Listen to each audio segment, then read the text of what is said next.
واقعہ کربلا اس سے ریلیٹڈ نہیں ہے کہ جی ان کے اوپر پانی بند ہو گیا، ان کے اوپر ظلم ہوا، کتنے بندے شہید ہوئے، یہ سیکنڈری چیز ہے.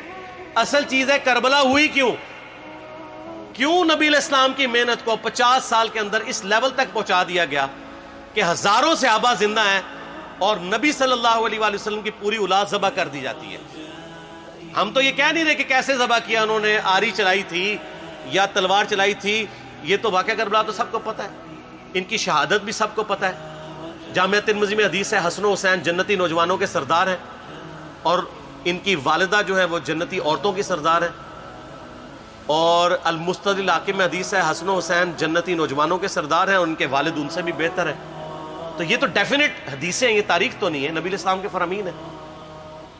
تو ان کی موجودگی میں ان کے ساتھ یہ کچھ کیا جائے تو ہم نٹی گریٹیز میں نہیں پڑھتے، ہم اس تھیم کے اوپر کہ یہ کون سی چیز تھی جس نے خلافت راشدہ کو ملوکیت میں بدل دیا، ہم اس تھیم کے اوپر بات کرتے ہیں. ہم کہتے ہیں چھوڑ دیں، بندے ہندے چھوڑیں.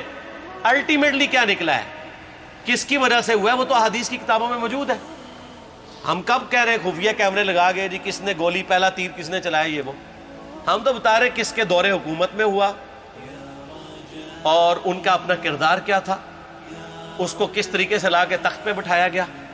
وہ ساری کی ساری چیزیں تو سامنے ہیں، وہ تاریخ کی کتابیں نہیں ہیں، حدیث کی کتابیں ہیں.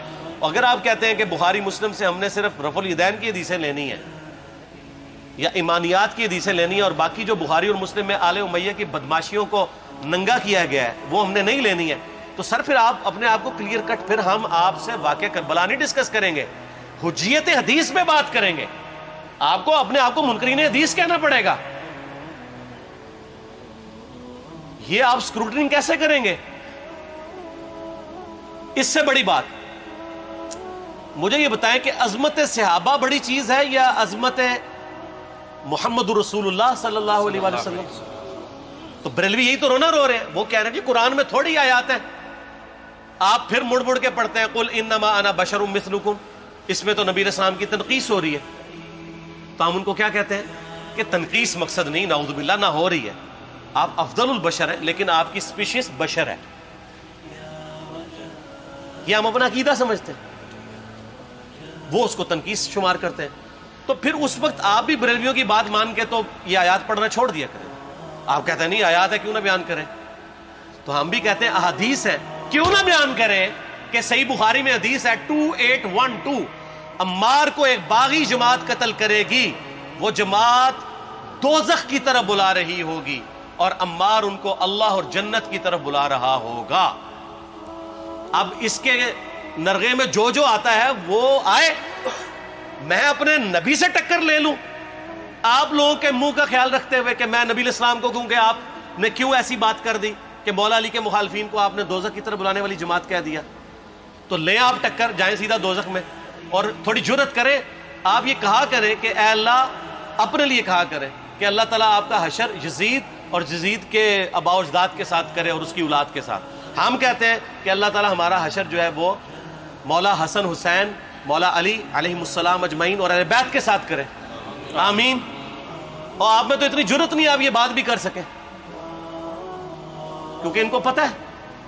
تو نبی علیہ السلام کی احادیث کو بیان کرنے کو یہ سمجھتے ہیں کہ جی اس سے مصیبت کھڑی ہو جائے گی، تو اپنے آپ کو منکرین حدیث ڈکلیئر کریں.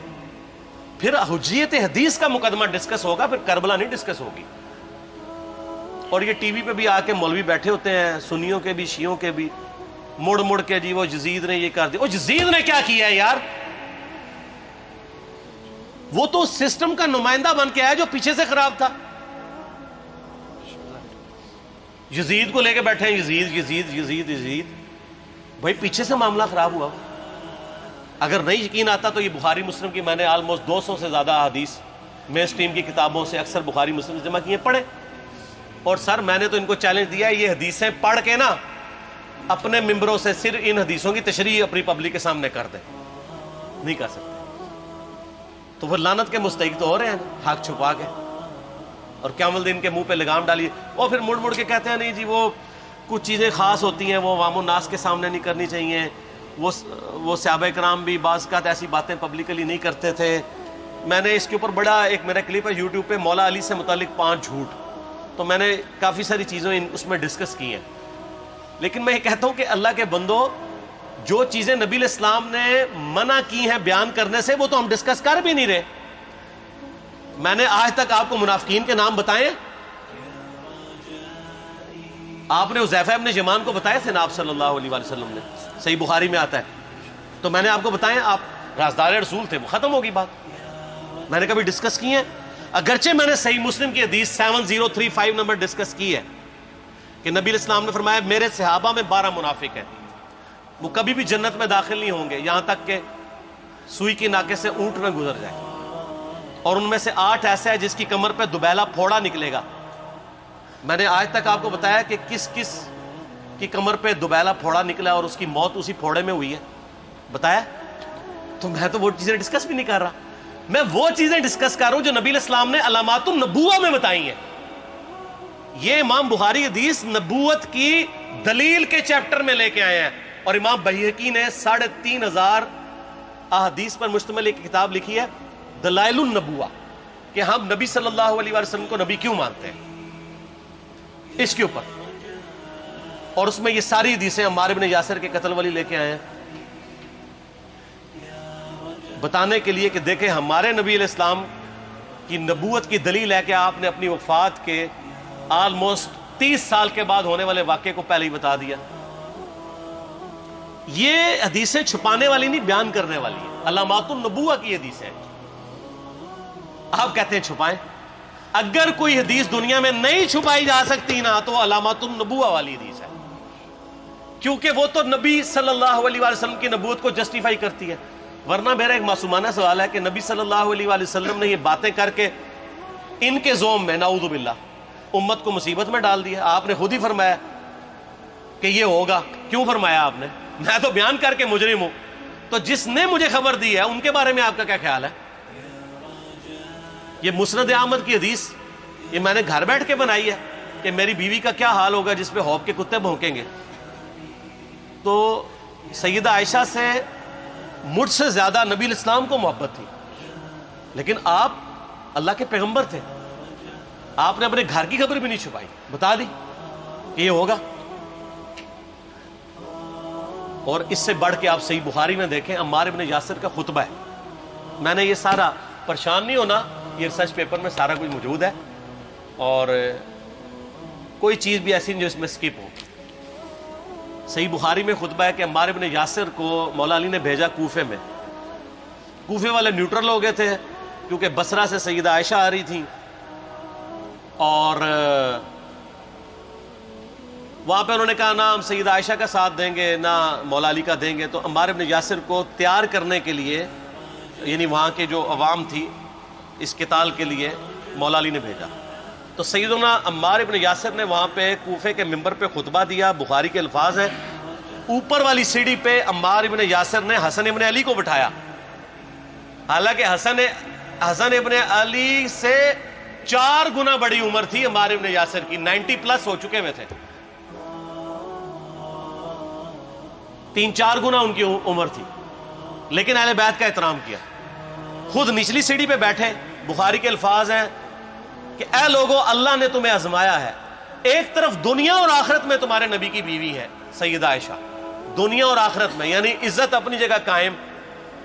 یہاں لوگ سمجھتے ہیں کسی کی غلطی آ گئی تو پتہ نہیں کیا ہو گیا, وہ یار اس کا مرتبہ اپنی جگہ ہے, غلطی اپنی جگہ ہے, پیغمبر نہیں ہے وہ. اور دوسری طرف علی ابن ابی طالب ہے. اللہ اب دیکھے گا تم عائشہ کی اطاعت کرتے ہو یا اللہ کی, علی کی نہیں اللہ کی. کیوں؟ یا ایھا الذین آمنوا اطیعوا اللہ و اطیعوا الرسول و اولی الامر منکم. ان کا اولو الامر مولا علی ہیں, ان کی اطاعت واجب ہے. یہ اللہ نے آزمایا ہے کہ اللہ کی اطاعت کرتے ہو یا عائشہ کی. اور آپ حیران ہوں گے, یہ حدیث امام بخاری حضرت عائشہ کی فضیلت والے چیپٹر میں لے کے آئے ہیں. اگر امام بخاری مشورہ کر لیتے نا ناسبیوں سے تو انہوں نے کہا تھا سر آخری صحیح رکھو, پچھلا رہن دو, بلکہ پچھلے والا رکھو آخری والا رہن دو, کہ عائشہ دنیا اور آخرت میں. وہ حدیث گھڑنے کا میں آپ کو طریقہ بتاتا ہوں, کاٹ چھانٹ کرنے کا. وہ آدھی حدیثیں لکھتے ہیں نا, آدھی حدیث ایسے لکھتے ہیں امام بخاری کہ سیدہ عمار ابن یاسر نے خطبے کے دوران فرمایا کہ سیدہ عائشہ دنیا اور آخرت میں تمہارے نبی کی بیوی ہے, بس. لیکن امام بخاری نے پوری حدیث لی ہے, آگے وہ بھی ڈالا ہے کہ اللہ آزما رہا ہے کہ عائشہ کی اطاعت کرتے ہو یا اللہ کی، جیسے آپ کے علماء کر رہے ہیں۔ صحیح مسلم کی حدیث 6488 آدھی بیان کرتے ہیں سارے مولوی، بریلوی، دیوبندی، اہل حدیث، سب، میرے صحابہ کو برا مت کہو، اگر تم میں سے کسی نے احد پہاڑ کے برابر بھی سونا خیرات کر دیا اور میرے صحابہ نے ایک مد یعنی 600 گرام خیرات کی، آدھا کلو، اس کے آدھے کو بھی نہیں پہنچ سکتا بس۔ حالانکہ یہ مسلم کی حدیث سٹارٹ اس سے ہوتی ہے کہ عبد الرحمن بن عوف کو خالد بن ولید نے گالیاں دی جھگڑے کے دوران، حالانکہ دونوں مسلمان تھے، دونوں صحابی تھے۔ آپ نے حضرت خالد بن ولید کو بلا کے ڈانٹا، فرمایا تم میرے صحابہ کو برا مت کہو۔ تو خالد بن ولید نے تو آگے سے نہیں کہا حضور میں بھی صحابی ہوں۔ ان کو پتا تھا کہ عبد الرحمن بن عوف نے اس وقت اسلام قبول کیا جب اسلام کا مطلب تھا مار، تکلیف اٹھانا، اور خالد بن ولید نے گولڈن پیریڈ میں صلح حدیبیہ کے بعد اسلام قبول کیا۔ میں اب تم لوگ یہ کر رہے ہو، تم لوگ اگر احد پہاڑ کے برابر بھی سونا خیرات کر دو، یعنی صلح حدیبیہ کے بعد والے لوگ میرے ان کے برابر نہیں ہو سکتے۔ اور جو فتح مکہ پہ معافی مانگ کے مسلمان ہوئے ہیں طلقاء، مؤلفۃ القلوب آل امیہ، ان کا تو لیول ہی کچھ نہیں ہے۔ یہاں تو خالد بن ولید کے بارے میں یہ بات کی جا رہی ہے، اور پھر وہ مؤلفۃ القلوب اپنے زمانے میں ممبروں پہ سب و شتم کروائیں سیدنا علی پر، تو سب سے پہلے تو ان کو کہنا چاہیے جن کے بارے میں حدیث تھی کہ تم صحابہ کو گالی مت دینا۔ ہم نے تو خیر کبھی دی بھی نہیں ہے۔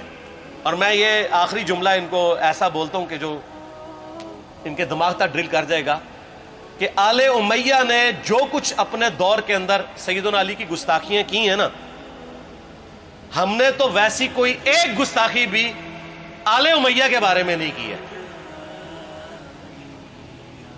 میں نے آج تک آل امیہ کے اوپر بائی نیم کسی کے اوپر لعنت کی ہے؟ حالانکہ یہ مولا علی پہ کرتے رہے، یہ ہے لعنتی خود ہو گئے نا، جب مولا علی پہ لعنت کی تو لوٹ آئی۔ مسند ابی یعلا میں صحیح سند کے ساتھ حدیث موجود ہے، مسند احمد میں بھی موجود ہے کہ سیدنا علی کو جس نے گالی دی اس نے رسول اللہ کو گالی دی صلی اللہ علیہ وسلم۔ جب ام سلمہ نے کہا تھا، شیخ زبیر صاحب نے اس کو تحکیم میں صحیح لکھا ہوا ہے فوٹ نوٹ کے اوپر، کہ لوگوں تمہارے ممبروں پر رسول اللہ کو گالیاں دی جاتی ہیں، تو انہوں نے کہا معاذ اللہ، ہم کب کہیں گے، ایسا نہیں ہو سکتا۔ تو ام سلمہ نے کہا تم لوگ علی اور اس سے محبت کرنے والوں پہ گالی گلوچ نہیں کرتے ہو کیا؟ جبکہ میں نبی کی بیوی کہتی ہوں کہ سب سے زیادہ رسول اللہ سے محبت، سیدنا علی سے محبت نبی صلی اللہ علیہ وآلہ وسلم کرتے تھے۔ لہٰذا جب یہ تم کہتے ہو نا علی پر لعنت، علی سے محبت کرنے والوں پہ لعنت، تو یہ لعنت تو تم نبی علیہ السلام تک لے کے جا رہے ہو نعوذ باللہ، کیونکہ علی سے محبت کرنے والا پہلے نمبر پہ نبی صلی اللہ علیہ وآلہ وسلم ہے۔ اور پھر کہتے ہیں سب کا مطلب تنقید ہے، اور نہ پرانیاں گلاں، پرانے بابے، پرانے بزرگ، جھوٹے ہو۔ صحیح مسلم کھولو 6229 غدیر خم سے اگلی حدیث، لعن اللہ ابا التراب کے الفاظ ہیں، مٹی والے ابن ابی طالب پر لعنت، یہ الفاظ موجود ہیں۔ سب کا ترجمہ لعنت ہی ہے، تنقید نہیں ہے۔ اچھا پھر میرا معصومانہ سوال ہے کہ اس کا مطلب ہے صحابہ پہ تنقید کرنا اچھا کام ہے؟ کہیں گے نہیں، تو بتاؤ یہ برا کام کون کرتا تھا؟ شیعہ کا ابا کون ہے؟ رافضیوں کا ابا کون ہے؟ آل امیہ۔ تو لہذا شیعہ نو میں کہنا کہ